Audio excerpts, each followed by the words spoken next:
Andou na prancha, cuidado, tubarão vai te pegar. Tubarão, te amo, Falcão, te amo, Erika.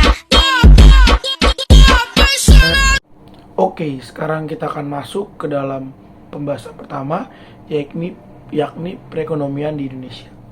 Jika kita ingin membahas perekonomian, bagaimana hubungan perekonomian Indonesia dengan negara lain ataupun sebagainya, yang harus kita ketahui adalah perekonomian di Indonesia bagaimana sih, seperti itu ya. Dan di sini perekonomian di Indonesia memanglah di zaman pandemi ini memanglah sangat-sangat buruk. Jadi pandemi COVID-19 sangat mempengaruhi perekonomian Indonesia mulai awal kuartal 2 tahun 2020. Hal ini disebabkan adanya peraturan tentang pembatasan sosial berskala besar atau PSBB, sehingga menimbulkan lockdown kepada beberapa kota yang bertujuan untuk memutus rantai penyebaran COVID-19. Dan peraturan ini menyebabkan meningkatnya penurunan perekonomian pada perusahaan formal maupun non-formal. Penurunan perekonomian menyebabkan munculnya pemutusan hubungan kerja PHK. Jadi dari banyak faktor, jadi memang sebenarnya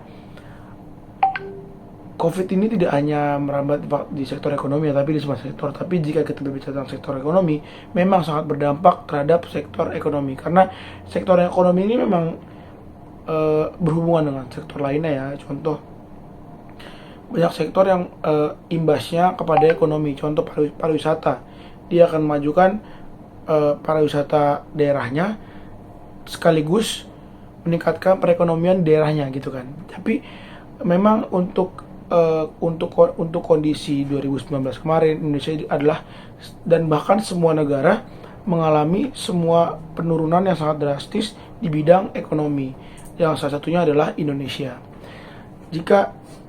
Dan untuk saat ini kontraksi disebabkan karena adanya penurunan konsumsi, karena kan memang saat zaman pandemi itu semua orang juga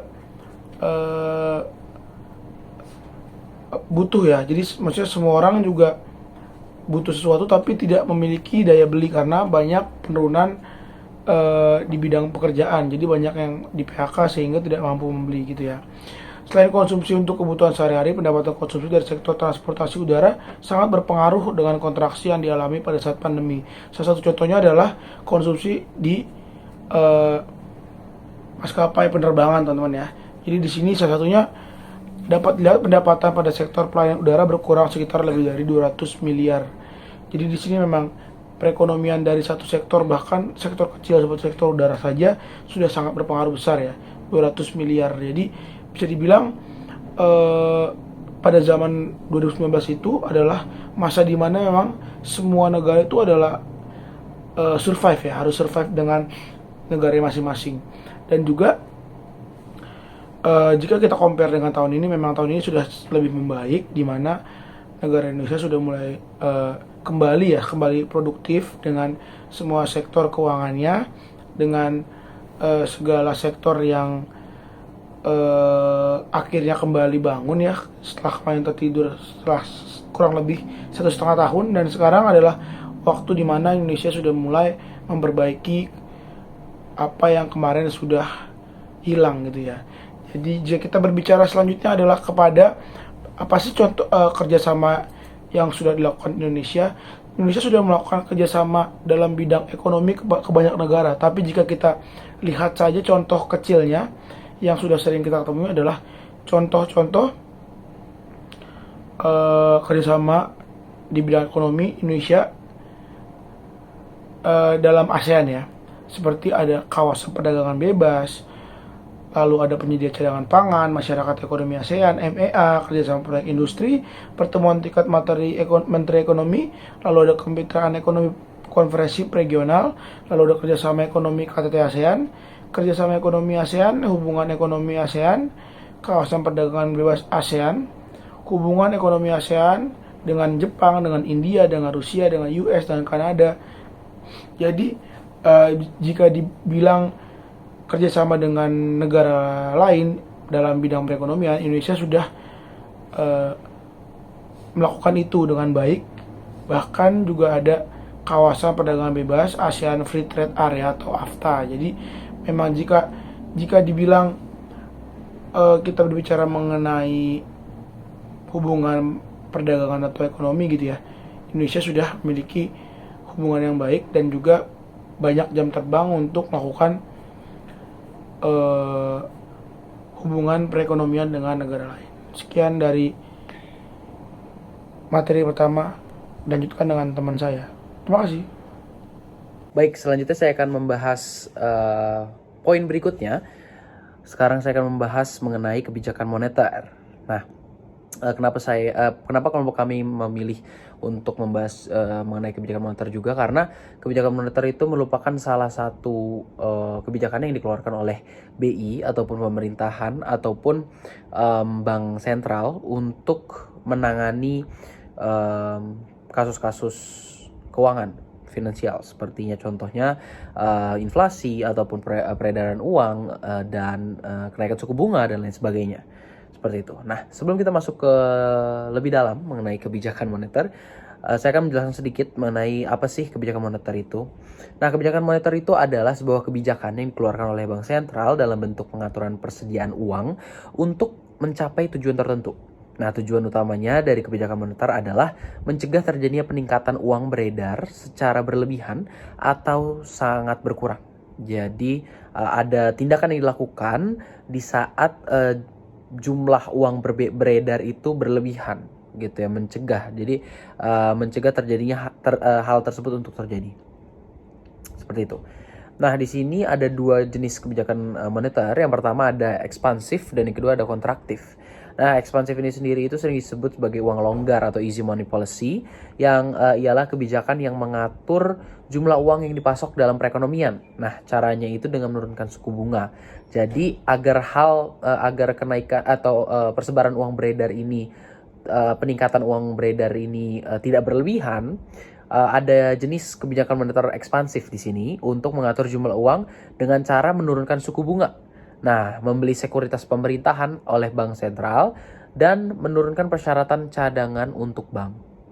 Begitu pula untuk kebijakan moneter kontraktif, yaitu jenis kebijakan moneter yang kedua, yaitu dengan cara mengurangi jumlah uang beredar.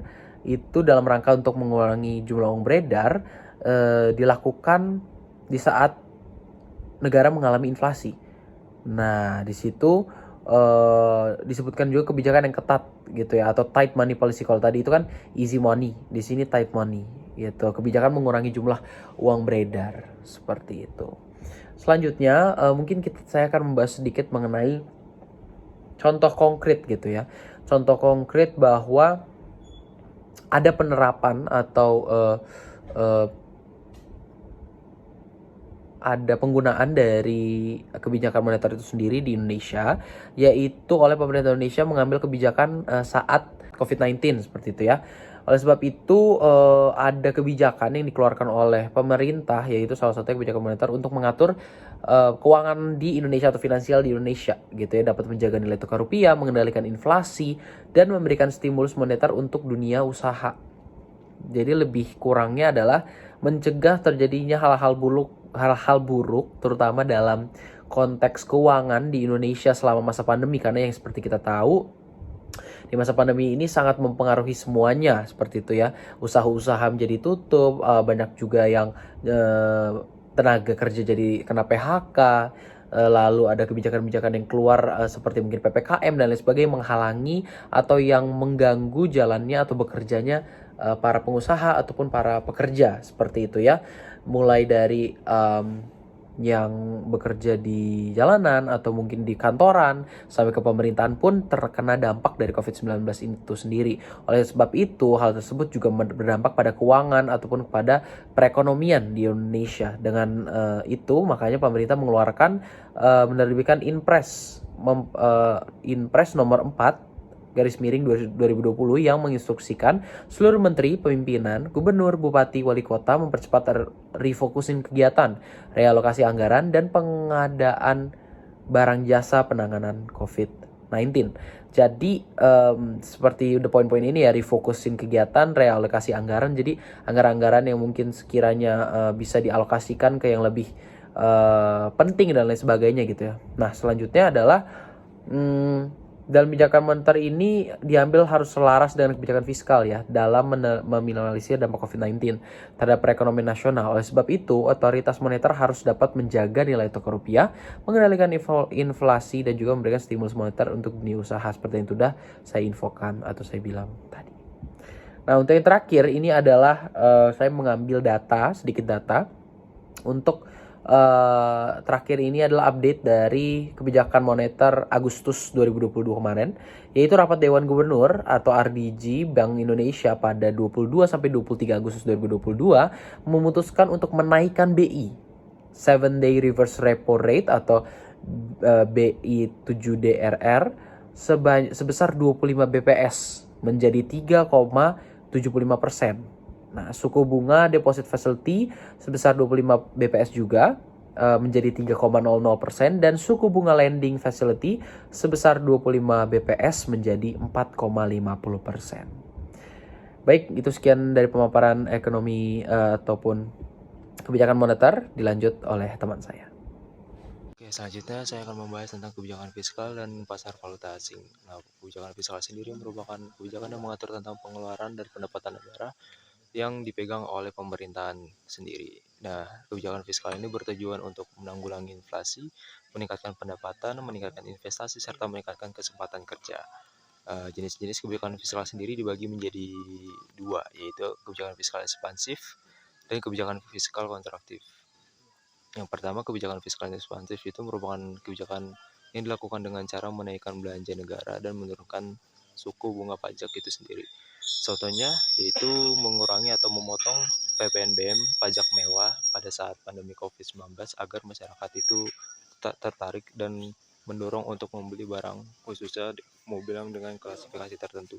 Contohnya dengan mobil sedan atau mobil di bawah cc 1500. Yang kedua itu ada merupakan kebijakan fiskal kontraktif, yaitu kebijakan yang menurunkan anggaran belanja negara dan menaikkan suku bunga pajak yang bertujuan untuk menurunkan daya beli masyarakat serta untuk mengatasi terjadinya inflasi.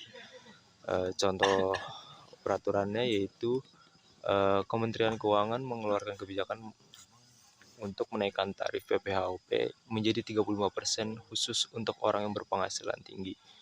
Nah, selanjutnya ada instrumen kebijakan fiskal. Yang pertama itu ada pajak, merupakan instrumen utama daripada kebijakan fiskal seperti PPH, PPN, dan pajak-pajak yang lainnya. Lalu yang kedua ada pengeluaran belanja. Nah, negara memiliki RAPBN atau Rancangan Anggaran Belanja Pendapatan Negara yang digunakan untuk membangun negara seperti untuk membeli kendaraan, fasilitas umum, ataupun gaji PNS. Lalu yang ketiga ada obligasi publik, yaitu pemerintah mengeluarkan surat utang bagi warga negara seperti surat berharga negara atau SBN retail yang nantinya itu digunakan untuk membeli keperluan medis seperti pada kasus pandemi COVID-19 yang sedang berlangsung pada tahun sebelum-sebelumnya untuk berinvestasi sembari membangun negeri Indonesia sendiri. Nah, untuk contoh kebijakan fiskal sendiri, yaitu antara lain insentif pajak selama COVID-19, meningkatkan anggaran untuk penanganan COVID, pandemi 19, amnesti pajak atau potongan pajak, subsidi BBM dan gas, dan terakhir itu menetapkan harga eceran tertinggi atau HET. Nah, selanjutnya itu ada pasar valuta asing. Pengertian pasar valuta asing sendiri itu merupakan tempat bertemunya permintaan dan penawaran terhadap valuta asing yang dilakukan baik secara perseorangan ataupun perseorangan seperti golongan tertentu. Nah, biasanya pihak yang terlibat ini terdiri dari bank umum, bank sentral, broker, pemerintah, perusahaan, serta kepentingan-kepentingan yang lainnya. Nah, fungsi dari pasar valuta asing ini itu bertujuan untuk mempermudah proses pertukaran falas serta pemindahan dana dari suatu negara ke negara yang lainnya, sehingga memungkinkan terjadinya keliling internasional. Lalu selanjutnya ada jenis pasar valuta asing. Yang pertama itu ada transport, yaitu kita membeli atau menukar uang di tempat money changer sendiri, yaitu berada di daerah sekitar kita. Lalu yang kedua ada value today, yaitu kita membeli mata kurs lain seperti US dollar pada kita beli di pagi hari. Sebelum hari itu, sebelum berganti hari, mata kurs itu harus sudah dibayar. sesuai dengan yang kita beli. Lalu yang ketiga ada value tomorrow, yaitu kita membeli mata uang US dollar contohnya misalkan dengan kurs hari ini yaitu sekitar 15.000. Nah, kita membeli sebesar 100 US dollar, namun kita membayarnya tuh di esok hari dengan jumlah kurs yang digunakan tuh pada hari ini, yaitu 15.000. Lalu yang keempat itu ada value spot, yaitu kita membeli mata kurs negara lain seperti contohnya US dollar dengan harga 15.000, namun kita membayarnya itu bisa lebih dari sehari atau 2 hari kemudian setelahnya, tapi dengan jumlah tambahan fee. Nah, umumnya itu value spot ini digunakan untuk mata kurs pembelian dengan jumlah yang sangat besar. Nah, yang terakhir itu ada trans forward, yaitu kurs ini digunakan untuk 2 bulan ke depannya. Semisal saya membeli mata kurs US dollar sebesar 100 dolar dengan mata kurs mata kurs rupiah yang berlaku hari ini yaitu 15.000. Nah, saya dapat membayar itu 2 bulan setelahnya, tetapi dengan menggunakan kurs di hari ini yaitu 15.000. Oke, next materi selanjutnya. Oke, dari sisi kebijakan yang diambil oleh BI atau Bank Indonesia untuk menjaga menstabilkan perekonomian, yakni ada 2 kebijakan yang bisa diambil, yaitu kebijakan moneter dan kebijakan fiskal.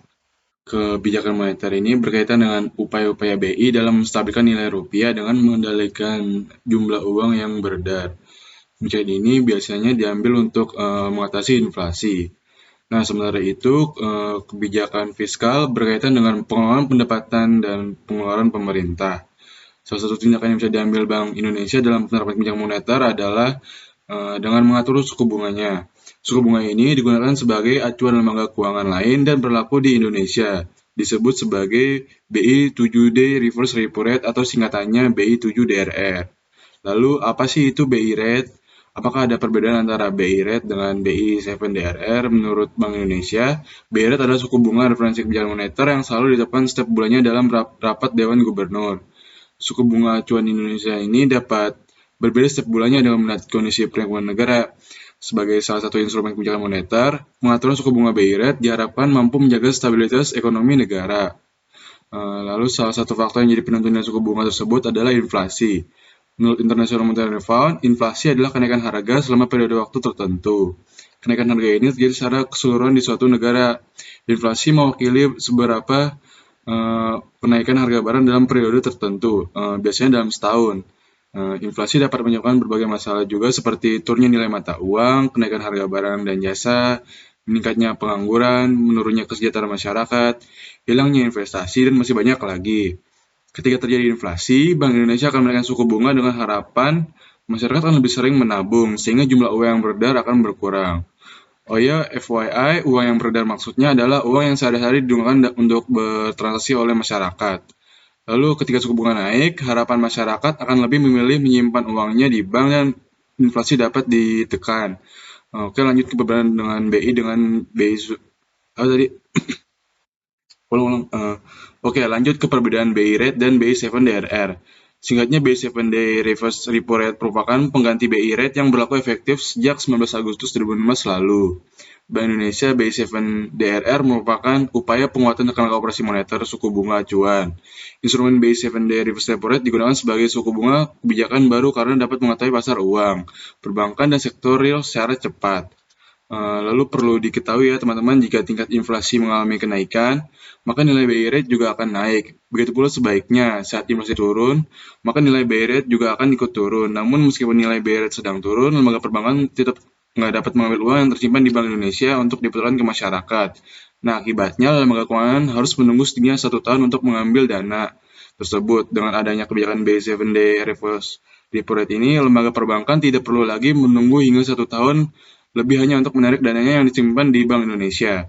Lembaga perbankan diperbolehkan untuk menarik dananya beserta suku bunga terbaru sesuai dengan penetapan dalam jangka waktu 7 hari serta kelipatannya dan seterusnya.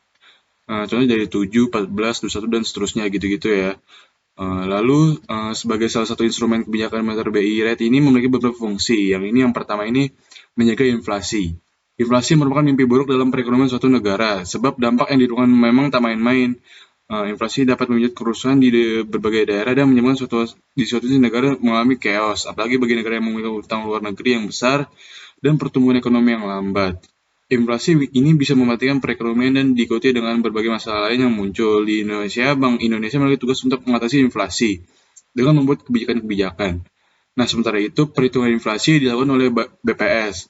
Seperti dijelaskan sebelumnya, penerapan BI Rate ini diharapkan dapat mempengaruhi jumlah uang yang beredar dengan mendorong masyarakat agar menyimpan atau menggunakan uangnya.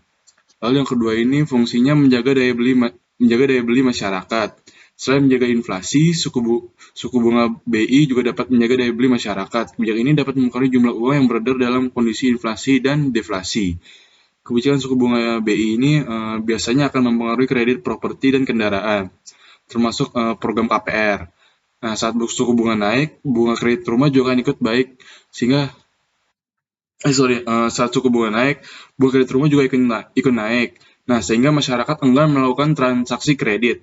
Masyarakat tertentu akan memilih menyimpan uangnya ketimbang berbelanja. Alhasil, inflasi akan turun dan berpengaruh terhadap harga-harga barang dan jasa. Pada akhirnya, penurunan harga barang dan jasa dapat menekan daya beli masyarakat. Lalu yang ketiga ini ada mempengaruhi harga saham. BI Rate dapat mempengaruhi harga saham secara tidak langsung.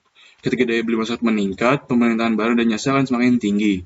Akibatnya, harga saham bisa meningkat karena dipengaruhi oleh performa barang dan jasa yang dijual di suatu perusahaan. Selain itu, instrumen saham bisa menjadi alternatif bagi masyarakat yang ingin menyimpan uangnya. Lalu yang keempat, ada mencegah fraud dari lembaga perbankan. Suku bunga BI dapat mencegah kecurangan dari lembaga keuangan dengan memonitori aktivitas perbankan. Ketika BI menaikkan atau menurunkan suku bunga, lembaga keuangan lain wajib mengikutinya, dan begitu juga suku bunga yang ada di masyarakat akan tetap sama dan merata tanpa adanya ketimpangan. Lalu yang terakhir ini ada menjaga stabilitas ekonomi negara. Nah, pada akhirnya penetapan suku bunga dalam kebijakan moneter dapat menjaga stabilitas keuangan dan perekonomian negara. BI Rate merupakan salah satu instrumen yang efektif menstimulus kebiasaan belanja masyarakat. Nah, oke, mungkin ini saja penjelasan dari saya. Mohon maaf bila ada kesalahan kata. Saya dan teman-teman kelompok 8 mengucapkan terima kasih. Assalamualaikum warahmatullahi wabarakatuh.